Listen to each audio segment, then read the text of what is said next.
तो पहले मैं बहुत सारे वीडियोस देखता था, मतलब सेल्फ ग्रोथ से रिलेटेड वीडियोस, और बहुत सारी बुक्स भी पढ़ता था और ब्लॉग्स भी पढ़ता था।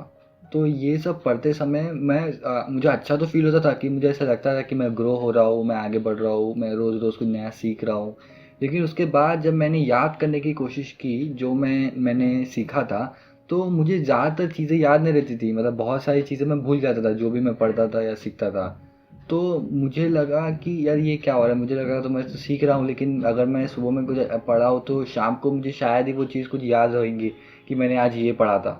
तो फिर मैंने देखा कि हमारे जो अब याद कैसे रखें, जो भी हम लोग ने सीखा है, जो भी वीडियो देख के या बुक पढ़ के जो भी हमने सीखा है वो हम याद कैसे रखें और उसको इम्प्लीमेंट कैसे करें।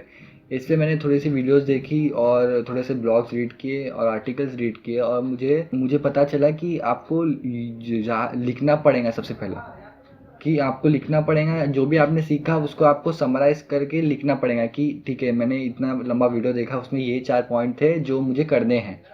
और वो पॉइंट को आपको सबसे पहले तो लिखना पड़ेगा, और लिखने के बाद उसको बार-बार आपको रिमाइंड करना पड़ेगा। एक एक लर्निंग के अंदर एक ट्रिक होती है जिसको बोलते हैं एक्टिव रिकॉल, और ये एक्टिव रिकॉल सबसे ज़्यादा इफ़ेक्टिव तरीका है कोई भी चीज़ को याद रखने का। एक्टिव रिकॉल में आपको क्या करना है, वो चीज़ को आपको कॉन्स्टेंटली याद करने की कोशिश करना है। मतलब समझो मैंने मैंने एक वीडियो देखा 10 मिनट्स का जिसमें मैंने कुछ सीखा। समझो आपने ये मेरी वीडियो देखे, आपने 10 मिनट्स तक या 5 मिनट्स तक ये वीडियो देखे, उसके बाद आपने क्लोज़ किया, उसके बाद अपने काम में लगे, आपको लगा कि आप सीखे।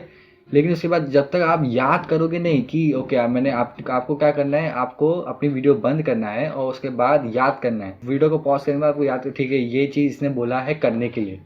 इसने बोला है एक्टिव रिकॉल को फॉलो करो और आपने जो भी पढ़ा है उसको लिख के रखो ताकि आप उसको वापस से याद कर सको, या फिर कभी भी आप उसको रेफ़र कर सको, या फिर आप कभी डीमोटिवेट हो, आप लो फील कर रहे हो, लाइफ में कुछ सही नहीं चल रहा है, तो आप ये मेरे खाली आपके नोट्स को देख के जो भी आपने लिखा है वो देख के आप सीख सकते हो कि वो देख के आपको पढ़ के ही अपने आप मोटिवेशन आ जाएगा। आपको बहुत टाइम तक अपना टाइम वेस्ट करने की ज़रूरत नहीं है, और अपने नोट्स को आप पढ़ के इंस्पायर हो जाओगे या आप उससे कुछ सीख लोगे। जो आपने पढ़ा या देखा वो तो आपको लिखना ही है, लेकिन आपने क्या ऑब्जर्व किया, ऑब्जर्वेशन से आप बहुत सीख सकते हो। अगर आप सही से ऑब्जर्व करते हो कोई चीज़ को तो आप उससे बहुत ज़्यादा चीज़ें सीख सकते हो।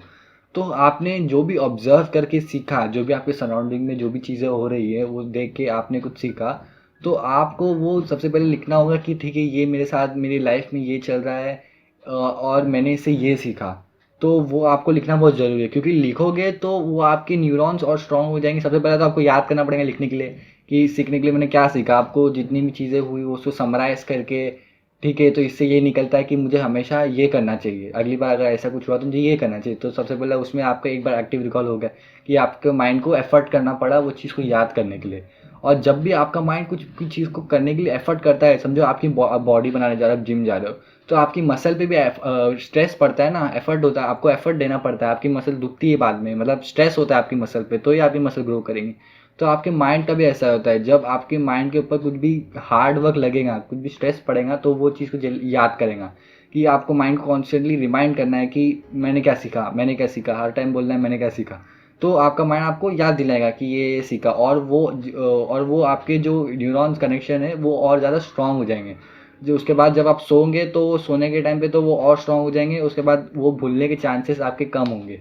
अगर आप भूलोगे नहीं तो आपको याद रहेगा अपने दिमाग में, अगर याद रहेगा तो इम्प्लीमेंट करने की ज़्यादा चांसेस होते हैं आपके वो चीज़ को। एक सबसे बड़ा रीज़न आपको जो भी आप समझते हो लाइफ के बारे में या साइकोलॉजी के बारे में या फिलॉसफी के बारे में, वो लिखना क्यों ज़रूरी है, क्योंकि लिखना ज़रूरी है क्योंकि आप अपना स्कूल का पढ़ते हो, एकेडमिक्स पढ़ते हो, 9th का 10th का नोट्स बनाते हो, 12th का, ग्रेजुएशन का, हर टाइम का नोट्स बनाते हो। नोट बना के अच्छे बच्चे की बात कर रहा हूँ मैं, बाकी लोग खाली डाइजेस्ट से लेके पढ़ते हैं, लेकिन जो अच्छे बच्चे होते हैं जो रियली नोट्स बना के पढ़ते हैं, तो उनको वो इतनी मेहनत करते हैं नोट्स बना के पढ़ने के लिए, क्योंकि उन्हें पता है कि नोट्स बना के हम अपने शब्दों में कुछ चीज़ को लिखेंगे तो अपने को वो जल्दी याद रहेगा। वो याद रखने की अपने ज़्यादा एफर्ट नहीं करना पड़ेगा क्योंकि हमने ही लिखा है वो शब्द, तो हमको वो जल्दी याद रहेंगे।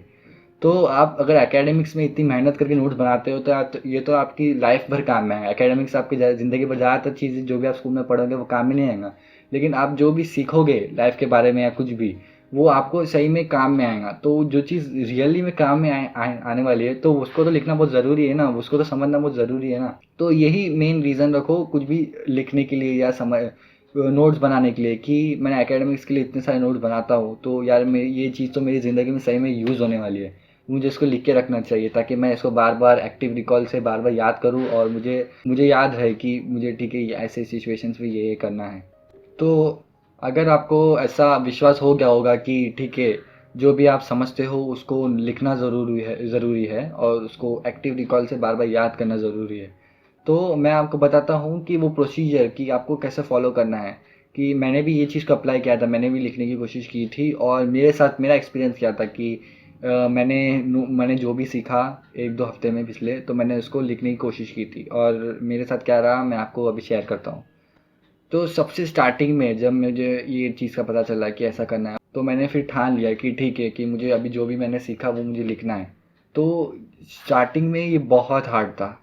मतलब जब मैं कुछ पढ़ता था या कुछ सीखता था, कोई कोई वीडियो देखता था, तो मुझे बहुत अच्छा लगता कि ठीक है मुझे समझ में आ गया है। और उसके बाद जब लिखने की बात आती ना, तो मुझे इतना वैताग आता था या बोर होता था लिखने के लिए कि पूछो मत। मैं बहुत आलसी हूँ, मुझे शायद मैं ही बहुत आलसी हूँ, इसलिए मुझे लिखने इतना आलस आ रहा था। शायद आप इतने नए होंगे तो आप लिख सकते हो, लेकिन फिर भी स्टार्टिंग में 2-3 दिन तक बहुत आलस आ रहा था लिखने के लिए। लेकिन फिर भी मैंने थोड़ा विल पावर को अपनी स्ट्रांग रखा और लिखा जो भी मैंने सीखा था।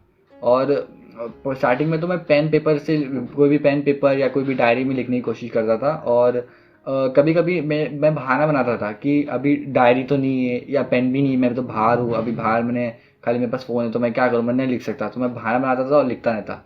लेकिन आपको बहाना नहीं बनाना है, आपके जितने भी बहाने के तरीके ना वो सबको आपको रोक के रखना है। मोबाइल के अंदर भी बहुत सारे नोट टेकिंग ऐप आते हैं जो आप जिसको आप इस्तेमाल कर सकते हो। एक एवर नोट करके एक ऐप आता है जो फिलहाल मैं यूज़ कर रहा हूँ, और अच्छा खासा ऐप है। मतलब मोबाइल में नोट्स लिखने के लिए मेरे पास पीसी भी है ना, तो मैं वो पीसी में भी आता है, तो मेरा कनेक्टेड रहता है दोनों अकाउंट। तो मैं पीसी में कुछ चेंजेस करूँगा तो मेरे मोबाइल में दिखेंगे, मोबाइल में कुछ चेंजेस करूँगा तो पीसी में दिखेंगे।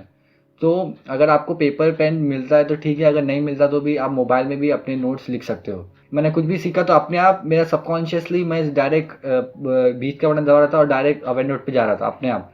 मैंने कुछ सीखा अपने आप, मेरा हाथ डायरेक्ट अवेयर नोट पे क्लिक हो रहा था और मैं सीधा आ गया कि लिखना है चलो अभी। तो 2-3 दिन आपको प्रैक्टिस करनी पड़ेगी, लेकिन उसके बाद आप बहुत आसान लगेंगे लिखना, ज़्यादा मुश्किल नहीं होंगी। स्टार्टिंग में ही आपको मेन फेज़ है कि स्टार्टिंग में हार्ड होगा, विल पावर को स्ट्रांग रखो और लिखो। उसके बाद तो आसान हो जाएगा, क्योंकि उसके बाद मैंने 2-3 हफ्ते के बाद देखा, मतलब मैंने खाली लिखता जा रहा था, मैं देख रहा नहीं था मैं कितना लिख रहा हूँ। 2-3 हफ्ते के देखा तो सही में मेरे पास बहुत सारी चीज़ें थी, बहुत ज़्यादा चीज़ें मैंने लिख चुका था। मुझे अंदाज़ा नहीं होता था कि मैं ठीक है इतना कंज्यूम कर रहा हूँ, मुझे क्योंकि ज़्यादा याद ही नहीं रहता था। जो भी मैं कंज्यूम करता था ज़्यादातर चीज़ें मैं भूल जाता था, तो मुझे इतना पता ही नहीं चलता था कि मैं इतना कंज्यूम कर रहा हूँ, लेकिन उससे रिटेन कुछ नहीं हो रहा है। जब मैंने नोट्स बनाना चालू किया तब मुझे पता चला कि यार इतनी सारी चीज़ें मैंने सीखा था, लेकिन ये चीज़ अगर मैं लिखता नहीं था तो मैं पक्का भूल जाता। तो फिर लिखने की वजह से मुझे वो सारी चीज़ें अभी मेरे पास है, तो मैं इसको देख के वापस से रिकॉल कर सकता हूँ वो सारी चीज़ों को, अगर मैं भूल गया हूँगा तो। तो वो ये सबसे बड़ा एडवांटेज है लिखने का, कि आप अगर भूल गए जो भी आपने कंज्यूम किया कंटेंट, तो या कुछ भी आपने कुछ सीखा, तो आप वो बुक के अंदर लिख सकते हो। मतलब आप किसी कोई भी चीज़ में लिख सकते हो ताकि आप उसको बाद में रिवाइज कर सको। तो आप नोट्स बनाने के लिए पेन या पेपर का इस्तेमाल कर सकते हो, या आपकी कोई नोटबुक होगी तो उसमें भी आप लिख सकते हो। और अगर आपके पास नोटबुक या कुछ नहीं है तो आप मोबाइल में नोट टेकिंग ऐप का भी इस्तेमाल कर सकते हो नोट्स बनाने के लिए। अगर आप सीरियस हो, सही में सीरियस हो कि भाई मैं जो भी सीख रहा हूँ मुझे याद रहना चाहिए ताकि मैं उसको लाइफ में इम्प्लीमेंट कर पाऊँ, तो आप ऐसी डायरी ले सकते हो। कि मैंने भी ऐसी डायरी ली, ये 90 रुपीज़ की डायरी है, ज़्यादा महंगी नहीं है, लेकिन आप देख सकते हो काफ़ी अच्छी डायरी है। लेकिन ये लेते हैं ना, तो अपने आँख के सामने रहती है कि ठीक है ये अपने आँख के सामने, तो अपने को अपने आप ही गिल्ट महसूस होता है कि मैं कुछ लिख रहा नहीं हूँ डायरी में, मेरी डायरी खाली है। तो फिर आप अपने आप लिखने लगते हो कि आपको थोड़ा गिल्ट महसूस होता है कि यार मैंने इतनी महंगी डायरी तो ले लिया, लेकिन मैं उसमें कुछ लिख रहा नहीं हूँ, क्या फ़ायदा वो डायरी लेने का। तो आपको थोड़ा गिल्ट महसूस होगा, तो आप लिखोगे डायरी के अंदर। कि मैंने भी नोटिस किया कि मैं लिखता नहीं था, लेकिन डायरी पहले नोटबुक में लिखता था, फिर एवर नोट यूज़ किया, फिर मेरे को लगा कि डायरी लेना चाहिए, तो मैंने डायरी लिया। तो फिर डायरी लेने के बाद वो डायरी नज़र में रहती थी ना हमेशा, तो अच्छा नहीं लगता था कि लिख रहा नहीं यार, 2 दिन से मैंने कुछ नहीं लिखा डायरी में, मैंने इतना तो सीखा लेकिन मैं लिखा नहीं। तो फिर मैं बैठ के लिखता लिखता था। तो फिर डायरी यूज़ करने से मेरी थोड़ी राइटिंग की कंसिस्टेंसी थोड़ी ज़्यादा बढ़ी।